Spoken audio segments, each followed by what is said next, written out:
So I finally got back on the Rocket for the second part of the test 6 months after the first time I did it, because who knew the country was going into lockdown? Guess what, we're back in lockdown again. I've got to be honest, empty roads kind of suit this bike, because a few things about it.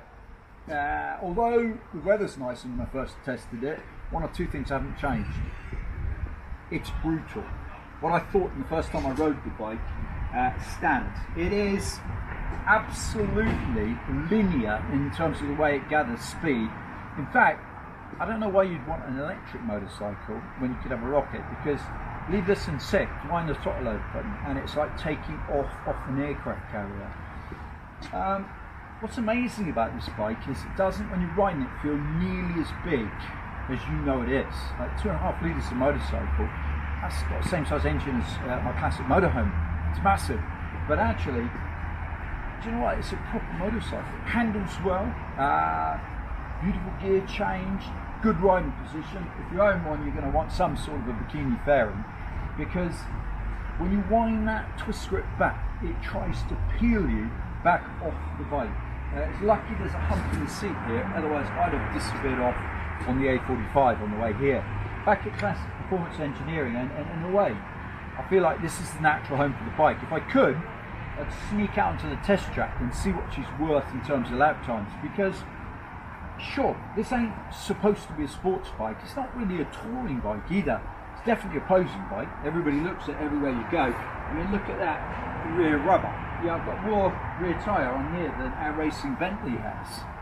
And that's a proper race car. But great brakes, great detailing, great looking machine all round. But actually it works really well as a motorcycle. It's fantastic fun to drive. Very comfortable, sounds great, handles well. I then ask how much fuel it's sipping, because the one thing that I guarantee is when you ride a Rocket 3, you will be rinsing it whenever you can. Why? Because it's one of life's great experiences. Winding that throttle open and just feeling the torque hit. It's thoroughly intoxicating and addictive. I think you get the picture. Yeah, I do like it.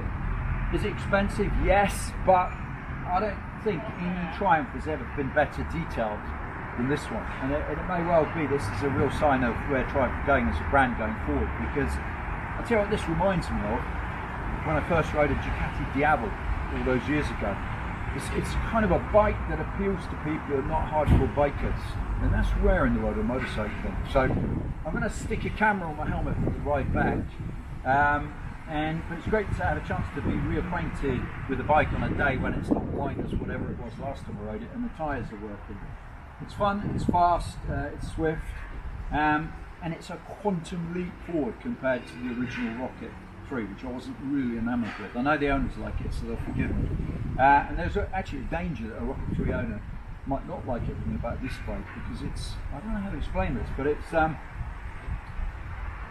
much younger bike than the original Rocket 3. Would I own one? Do you know, I potentially would. I had a Harley for a long time, and this is, I don't know, it's a Harley on steroids plus with all the finesse and smoothness of a modern motorcycle, I guess. It's a triumph for the brand.